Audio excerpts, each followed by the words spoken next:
നമസ്കാരം. ഇന്നത്തെ മലയാള മനോരമ പത്രം, അതായത് ജൂൺ 6-ാം തീയതി, ഞാനിതിങ്ങനെ ഓടിച്ച് വായിച്ച് വന്ന് ഇങ്ങനെ അവസാനത്തെ പേജ് നോക്കിയപ്പോഴേ ഇരിക്കണു എൻ്റെ ഹസ്ബൻഡ്. കാണാൻ പറ്റുണ്ടോ? ഷിബു ജോർജ്. പിന്നെ വേറൊരാളും കൂടി. എനിക്ക് അത്ഭുതം തോന്നിയേ. അതായത് ഭാര്യയെ ആക്രമിക്കാൻ കൊട്ടേഷൻ, ഭർത്താവും സഹായിയും അറസ്റ്റ്. വേർപിരിഞ്ഞ് കഴിയുന്ന ഭാര്യയെ ആക്രമിക്കാൻ ഭർത്താവിൻ്റെ നിർദ്ദേശത്തെ തുടർന്ന് എത്തിയ അക്രമിയും ആക്രമണത്തിന് നിർദ്ദേശം കൊടുത്ത ഭർത്താവും അറസ്റ്റിൽ. ചേർപ്പ് സ്വദേശിയും അത്താണിയിലെ ഓർഫണേജ്. ഈ അത്താണി ഓർഫണേജ് എന്ന് പറയണത് പോപ്പോൾ ആ ഓർഫണേജ് അല്ലേ? അതെ, ആ ഓർഫണേജിൽ അത്താണി ഓർഫണേജ് അതിലെ അന്തേവാസിയുമായ രണ്ടാമല്ല തണ്ടാശ്ശേരി ഷിബു ജോർജ്, 49 വയസ്സ്, ആക്രമിക്കാൻ വടിവാളുമായി എത്തിയ ഓർഫണേജിലെ തന്നെ അന്തേവാസി സത്യം 19 എന്നിവരാണ് അറസ്റ്റിലായത്. സത്യം വൈദ്യുതി ഓഫീസിന് സമീപം സംശയകരമായ സാഹചര്യത്തിൽ. സത്യം പറഞ്ഞാൽ മലയാളം വായിക്കാൻ ഞാൻ മറന്നുപോയി, അല്ലെങ്കിൽ മലയാളം വായിക്കാൻ പറ്റാത്തയാണോ ടെൻഷൻ കാരണം. സംശയകരമായ സാഹചര്യത്തിൽ ഇരിക്കുന്നത് കണ്ട വ്യക്തി പോലീസിൽ വിവരം അറിയിച്ചതിനെ തുടർന്ന് സത്യത്തിനെ ചോദ്യം ചെയ്തപ്പോൾ ഷിബുവിൻ്റെ നിർദ്ദേശപ്രകാരം ഭാര്യയെ ആക്രമിക്കാനാണ് ഞാൻ എത്തിയതെന്ന് വെളിപ്പെടുത്തി. വസ്ത്രത്തിനുള്ളിൽ ഒളിപ്പിച്ച നിലയിൽ വടിവാളും കണ്ടെടുത്തു. തുടർന്ന് ഷിബുവിനെയും കസ്റ്റഡിയിലെടുത്ത് അറസ്റ്റ് രേഖപ്പെടുത്തി. കോടതിയിൽ ഹാജരാക്കിയ പ്രതികളെ റിമാൻഡ് ചെയ്തു. ഭാര്യയുടെ പരാതിയിൽ സ്റ്റേഷനിൽ ഷിബുവിനെതിരെ കേസ് നിലവിലുണ്ട്. ഇതിൻ്റെ വൈരാഗ്യത്തെ തുടർന്നാണ് ഭാര്യയെ ആക്രമിക്കാൻ സത്യത്തെ ആയുധവുമായി വിട്ടത് എന്നാണ് പോലീസ് പറയുന്നത്.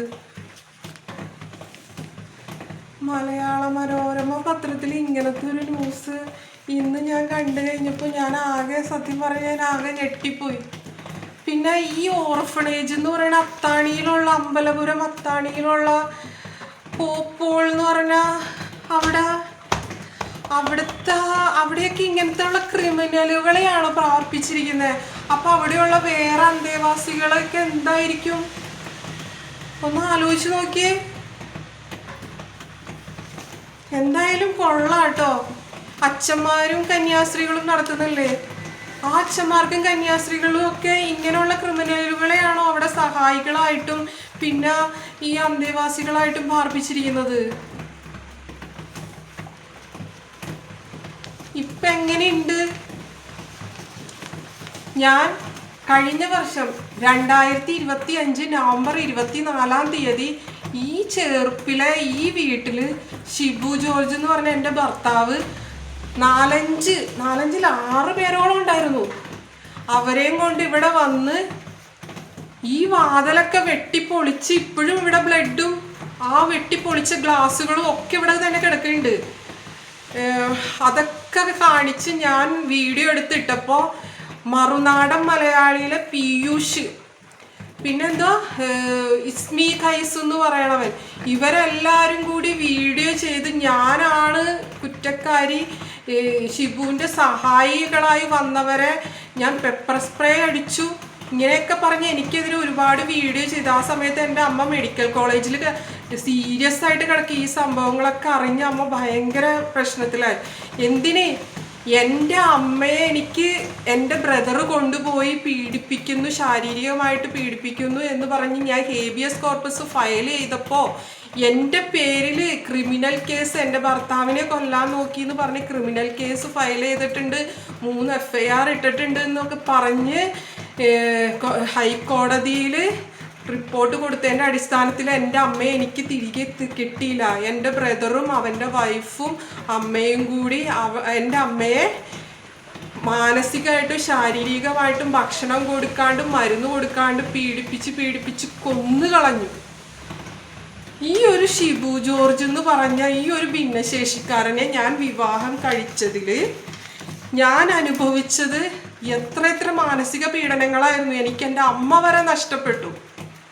ഈ ചേർപ്പ് നിവാസികളുടെ ഈ ലോകത്തിൻ്റെ മുമ്പിൽ ഞാൻ മോശം സ്ത്രീയായി. എൻ്റെ മകൻ എന്നെ വിളിച്ചിട്ട് പറഞ്ഞു, അമ്മ ഇനി വിളിക്കരുത്, അമ്മ മോശം സ്ത്രീയാണ്, അമ്മ പണത്തിന് വേണ്ടി ഭിന്നശേഷിക്കാരനെ കൊല്ലാൻ നോക്കിയെന്ന്.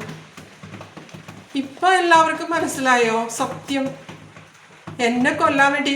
ഇനി ഞാൻ സത്യം പറഞ്ഞു തരാം, ഇനിയും കാര്യങ്ങളുണ്ട്. ഞാൻ ഒരാഴ്ചയായിട്ട് ചേർപ്പിൽ ഒരു തയ്യൽ കടയിൽ പോകുന്നുണ്ടായിരുന്നു. 11:30 മണിക്ക് പോയിട്ട് ഇങ്ങനെ 1 മണിയാകുമ്പോഴൊക്കെ തിരിച്ചു പോരാറുണ്ട്. അന്നത്തെ ദിവസം എനിക്ക് പീരീഡായിട്ട് ഞാൻ പെട്ടെന്ന്, എനിക്ക് വയറുവേദനയായിട്ട് ഞാൻ പെട്ടെന്ന് തിരിച്ച് 1 മണിയായപ്പോൾ പോന്നു.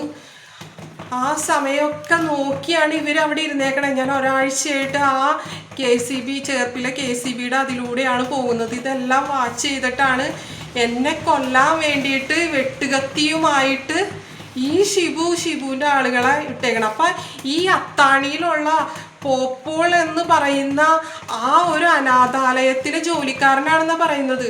അപ്പം ഇതെല്ലാം ആ അച്ഛനും അവിടെ ഉള്ളവരൊക്കെ അറിഞ്ഞിട്ട് തന്നെയാണോ? ഞാൻ പലപ്പോഴായിട്ട് ചേർപ്പിലെ പോലീസുകാരുടെ അടുത്ത് ഞാൻ പരാതി പറഞ്ഞിട്ടുണ്ട്. എൻ്റെ ജീവനും സ്വത്തിനും എനിക്ക് ഭീഷണിയുണ്ട്, എന്നെ രക്ഷിക്കണം. കഴിഞ്ഞ ആഴ്ച 2 പേര് ഈ വീട്ടിൽ കയറി വന്നിട്ട് ഇറങ്ങിപ്പോടി, നിനക്ക് എന്താ അവകാശം, നിന്നെ ഞങ്ങൾ അങ്ങനെ കൊല്ലും ഇങ്ങനെ കൊല്ലും എന്നൊക്കെ പറഞ്ഞിട്ട് ഞാൻ കോടതിയിൽ പോയിട്ട് ഞാൻ പരാതി കൊടുത്തു. പ്രൊട്ടക്ഷൻ ഓഫീസറിൻ്റെ കയ്യിൽ കോടതിയിൽ ഞാൻ പരാതി കൊടുത്തു. അപ്പോൾ എനിക്ക് സത്യം പറഞ്ഞ ചേർപ്പിലെ പോലീസുകാരോട് ഒരുപാട് നന്ദിയുണ്ട് കേട്ടോ, എൻ്റെ ജീവൻ രക്ഷിച്ച് തന്നതിന്. ഇതിന് 2 വർഷം മുമ്പ് ഞാൻ ഇയാളെ കൊല്ലാൻ നോക്കിയെന്ന് പറഞ്ഞിട്ട് എന്നെ അറസ്റ്റ് ചെയ്യണം എന്നൊക്കെ പറഞ്ഞപ്പോൾ അവിടെ ഇരുന്നൊരു CS സാറുണ്ട്, പ്രദീപ് സാറ്. ആ സാറിൻ്റെ ഒറ്റ കാരുണ്യം കൊണ്ടാണ് ഞാൻ ആത്മഹത്യ ചെയ്യാതെ ഞാൻ ആ ആത്മഹത്യയുടെ വക്കിലെത്തിയത്. ആ സാറാണ് എന്നെ രക്ഷിച്ചത്. ഞാൻ ആത്മഹത്യ ചെയ്യാൻ വേണ്ടി കയറിയിട്ടപ്പോൾ ആ സാറ് വന്ന്, എൻ്റെ അമ്മ അന്ന് ആ സാറിനെ വിളിച്ചു വരുത്തി വാതിലൊക്കെ ഇടിച്ച് പൊളിച്ച് എന്നെ രക്ഷപ്പെടുത്തിയത് ആ സാറായിരുന്നു.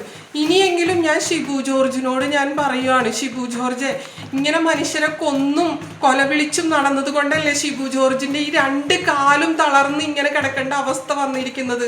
പാർട്ടിയിൽ നിന്നപ്പോഴും താങ്കൾ ഇതേപോലെ തന്നെ കൊന്നും കൊലവിളിച്ചും നടന്നിരുന്നു.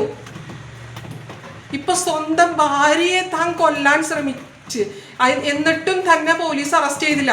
ഇനിയും എൻ്റെ വീട്ടിൽ കഴിഞ്ഞ വർഷം നവംബർ 24-ാം തീയതി ഇവിടെ വന്ന് എന്നെ കത്തിക്ക് വെട്ടി കൊലപ്പെടുത്താൻ നോക്കിയതിൽ ഈ തായംകുളങ്ങര പൂക്കട നടത്തുന്ന അയാൾ വരെ ഉണ്ട്. ഇപ്പോഴും അവരവിടെ തന്നെ നിൽക്കുന്നുണ്ട്. ഞാൻ അതിൻ്റെ ഫോട്ടോ സഹിതം ഞാൻ ഫേസ്ബുക്കിൽ ഇട്ടിട്ടുണ്ട്. പോലീസുകാരെ അറസ്റ്റ് ചെയ്തിട്ടില്ല. പക്ഷേ ഇപ്പോൾ ഇതാണ് പറയണേ, എൻ്റെ അമ്മ എൻ്റെ കൂടെ തന്നെയുണ്ട്, എനിക്ക് സംരക്ഷണമായിട്ട് ദൈവവും എല്ലാം ഉണ്ട്. ഒരു നാൾ സത്യം വെളിച്ചത്ത് വരും എന്ന് പറയണത് ഇതാണ്. എല്ലാവരും എന്നെ എന്തോരം കുറ്റപ്പെടുത്തി. ഞാൻ ചേർപ്പിലൂടെ പോകുമ്പോൾ കാർക്കിച്ചു തുപ്പി, എന്നെ ജോളിന്ന് വിളിച്ചു, ഭിന്നശേഷിക്കാരനെ കൊല്ലാൻ നോക്കി എന്ന് പറഞ്ഞിട്ട് എൻ്റെ അമ്മേൻ്റെ മരണത്തിൽ വരെ എന്നെ കൊണ്ടുവന്നെത്തിച്ചു. എന്തായാലും ചേർപ്പിലെ പോലീസുകാരോട് ഒരുപാട് എന്നെ രക്ഷിച്ചതിന് നിങ്ങളോട് എത്ര നന്ദി പറഞ്ഞാലും മതിയാവില്ല. എന്താന്ന് വെച്ചാൽ ഞാൻ ഇച്ചിരി കുറച്ച് നേരത്തെ വന്നത് കൊണ്ടാണ് അയാളുടെ കത്തിപ്പിടിക്ക് ഞാൻ ബലിയാടാവാതിരുന്നത്, നിങ്ങളെന്നെ രക്ഷിച്ചതും. അങ്ങനെ സംശയം തോന്നിയിട്ട് വിളിച്ചു പറഞ്ഞ ആ ഒരു മനുഷ്യനോടും എനിക്ക് ഒരുപാട് നന്ദിയുണ്ട്. അത് ആരാന്നൊന്നും എനിക്കറിയില്ല, ഞാൻ സ്ഥിരം അതിലൂടെ പോയിക്കൊണ്ടിരുന്നതാ. ഇനിയെങ്കിലും ഈ ഷിബു ജോർജ് എന്ന് പറയുന്ന ഈ ഒരു എന്താ പറയുക, എനിക്ക് തന്നെ അറിയില്ല അയാളെ കുറിച്ച് എന്താ പറയണ്ടേന്ന്. ഈ ഒരു മനുഷ്യനോടാണല്ലോ ഞാൻ ഇത്രയും ദയവ് കാണിച്ച് ഇയാളുടെ മലമൂത്രം കോരി 2.5 വർഷത്തോളം ഇയാളെ ഞാൻ നോക്കി. ഇയാൾക്ക് ഇപ്പോഴത്തെ ഭരണപക്ഷത്തിരിക്കുന്നവരുമായിട്ടൊക്കെ നല്ല പിടിപാടുണ്ട്, പൈസയുണ്ട്. ഞാനൊരു സാധാരണ ഒരു സ്ത്രീയാണ്. എനിക്ക് പണമോ പാർട്ടി ബലമോ ഒന്നുമില്ല. ഇയാൾ തന്നെ എന്നെ നിർബന്ധിച്ച് BJPയുടെ മെമ്പർഷിപ്പ് എടുപ്പിച്ചു. ഇയാൾക്ക് എവിടെ നിന്നൊക്കെയോ പൈസ കിട്ടാൻ വേണ്ടിയിട്ട് ഇയാൾ കാട്ടിയതായിരുന്നു അതെല്ലാം. എന്നിട്ട് കോൺഗ്രസ് പാർട്ടിക്കാരെ കൊണ്ടും BJP പാർട്ടിക്കാരെ കൊണ്ടും കമ്മ്യൂണിസ്റ്റ് പാർട്ടിക്കാരെ കൊണ്ടും ഒക്കെ എന്നെ വെറും ഒരു മോശം സ്ത്രീയാക്കി മാറ്റിച്ചു, കോൺഗ്രസ്സുകാരുടെ ശത്രുവാക്കി മാറ്റി. ഞാൻ ഒരു രാഷ്ട്രീയ പാർട്ടിയിലും ഇല്ലാത്ത, എനിക്ക് ഒന്നും അറിയില്ല. ഞാൻ ഇവിടെ വന്നിട്ടാണ് ആദ്യമായിട്ട് വോട്ട് ചെയ്തേക്കുന്നത് പോലും. എൻ്റെ അമ്മ BJP ആയിരുന്നു, പക്ഷെ ഞാൻ ഒരു രാഷ്ട്രീയ പാർട്ടിയിലും ഇല്ല. പക്ഷെ ഇയാള് നല്ല രാഷ്ട്രീയം കളിച്ചു എന്നെ വെച്ചിട്ട്. ഇനിയെങ്കിലും മനസ്സിലാക്കണം ഷിബു ജോർജ് എന്ന് പറഞ്ഞ ഈ വ്യക്തി എന്തായിരുന്നു എന്നുള്ളത്. ആ അനാഥാലയത്തിൽ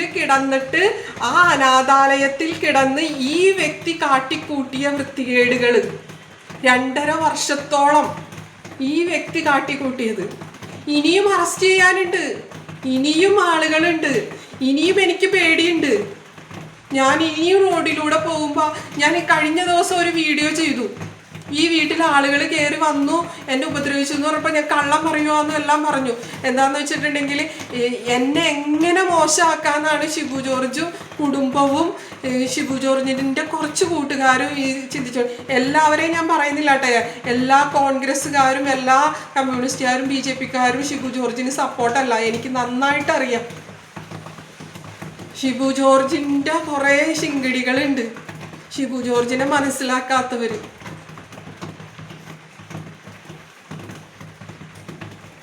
ഇങ്ങനെയുള്ള വ്യക്തികളൊക്കെയാണോ സമൂഹത്തിൽ ഓരോ അനാഥാലയത്തിലും കയറ്റി താമസിപ്പിച്ചേക്കുവോ? ഭാര്യയെ കൊല്ലാൻ നോക്കി.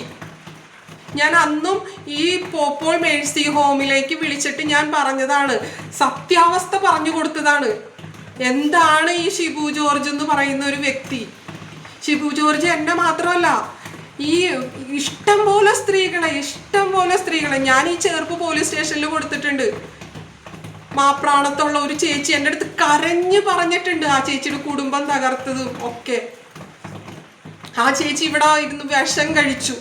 ആ ചേച്ചിയായിട്ട് ലൈംഗിക ബന്ധത്തിൽ ഏർപ്പെട്ടത് അമ്മയുടെ അപ്പൻ്റെയും മുമ്പിൽ വെച്ചിട്ട് ആ ചേച്ചിയോട് കാട്ടിയതും അവസാനം ഇവന് വേണ്ട എന്ന് തോന്നിക്കഴിഞ്ഞപ്പോൾ ഗൾഫിലായിരുന്ന ആ ചേച്ചിയുടെ ഭർത്താവിനെ ഇവൻ അറിയിച്ചിട്ട് അവരിവിടെ വന്ന് ആ ചേച്ചീനെ അടിക്കുകയൊക്കെ ചെയ്ത് ആ ചേച്ചി ഇവിടെ ഇരുന്ന് വിഷം കഴിച്ച്. പിന്നെ എന്തോ ഭാഗ്യം, ആ ചേച്ചിയുടെ ഭാഗ്യം, ആ ചേട്ടൻ്റെ കാരുണ്യം കൊണ്ട് അവരിപ്പോൾ ഒരുമിച്ച് ജീവിക്കുന്നുണ്ട്. ഷിബു ജോർജ് ചെയ്തിരുന്ന പരിപാടി 10-65 വയസ്സുള്ള സ്ത്രീകളെ വരെ, ഇവിടുത്തെ വേലക്കാരികളെ വരെ ഉപയോഗിച്ചു ഈ ഷിബു ജോർജ്. ഇതെല്ലാം ഞാൻ പബ്ലിക്കിൻ്റെ മുമ്പിൽ വിളിച്ചു പറഞ്ഞു കഴിഞ്ഞപ്പോൾ ഞാൻ ഭയങ്കര മോശക്കാരി, ഞാൻ വിവാഹ തട്ടിപ്പ് നടത്തി, ആദ്യ വിവാഹം മറച്ചു വെച്ച് വിവാഹം കഴിച്ചു എന്ന് പറഞ്ഞു, എന്തൊക്കെയോ ഞാൻ ആളുകളെ പറ്റിച്ച് പൈസ വാങ്ങിച്ചു എന്ന് പറഞ്ഞ് ഓരോരുത്തരെ കൊണ്ട് വീഡിയോസ് ചെയ്യിപ്പിക്കുന്നു, കമൻറ്റുകൾ ഇടിയിപ്പിക്കുന്നു. ഞാനായിരുന്നുകൊണ്ട് ആത്മഹത്യ ചെയ്തില്ല. പക്ഷേ ഇനിയെങ്കിലും നിങ്ങൾ ഈ സത്യാവസ്ഥ മനസ്സിലാക്കണം. എനിക്ക് എന്തെങ്കിലും സംഭവിച്ചിട്ടുണ്ടെങ്കിൽ ഈ ഷിബു ജോർജിനെ കൊണ്ട് ഇതെല്ലാം ചെയ്യിപ്പിക്കുന്നു. ഷിബു ജോർജിൻ്റെ സ്വന്തം സഹോദരനും സഹോദരിയും അളിയനും ഒക്കെ. എന്താണെന്ന് അറിയാമോ, ഈ ഒരു സ്വത്തിന് വേണ്ടിയിട്ട്, എനിക്ക് ഇവരുടെ സ്വത്തും പണത്തിനൊന്നും വേണ്ടിയിട്ടല്ല ഞാൻ ഈ ഷിബു ജോർജിനെ വിവാഹം കഴിച്ചത്. ഇതെല്ലാം ചെയ്യിപ്പിക്കുന്നത് ഈ ഒരു വീടും സ്വത്തിനും വേണ്ടിയിട്ട് ഷിബു ജോർജിൻ്റെ സഹോദരങ്ങളാണ് ചെയ്യിപ്പിക്കുന്നത്. നിങ്ങൾ എനിക്ക് ഡിവോഴ്സ് തന്നോ, നീതിപരമായിട്ട് എനിക്ക് ഡിവോഴ്സ് തന്നോ, ഞാൻ ആ ഡിവോഴ്സ് മേടിച്ചിട്ട് ഞാൻ എൻ്റെ ജോലി നോക്കി പോയിക്കോളാം. എന്തിനാ നിങ്ങൾ എന്നെ കൊല്ലാൻ ശ്രമിക്കുന്നത്? അതിൻ്റെ എന്താവശ്യമുണ്ട്? പട്ടിയെ കൊല്ലുന്നത്, പട്ടിയെ പൂച്ചയെ പോലും ഇപ്പോൾ ആളുകൾ കല്ലെടുത്തെറിയാൻ പോലും പഠിക്കും. അവരെ പോലും സ്നേഹം കാണിക്കുന്നുണ്ട്. മനുഷ്യനെ കൊല്ലാൻ വേണ്ടിയിട്ടും ഒരു മനുഷ്യനെ ഉപയോഗിക്കുന്നു. എത്ര ലക്ഷം രൂപ ഇയാൾക്ക് കൊടുത്തിട്ടുണ്ടാവും? എത്ര ലക്ഷം രൂപ. ഇതിപ്പോ പെരുമ്പാവൂരുള്ള ആ കുട്ടിയെ കൊല്ലാനായിട്ട് കൊട്ടേഷൻ കൊടുത്ത പോലെ ആയിപ്പോയല്ലോ.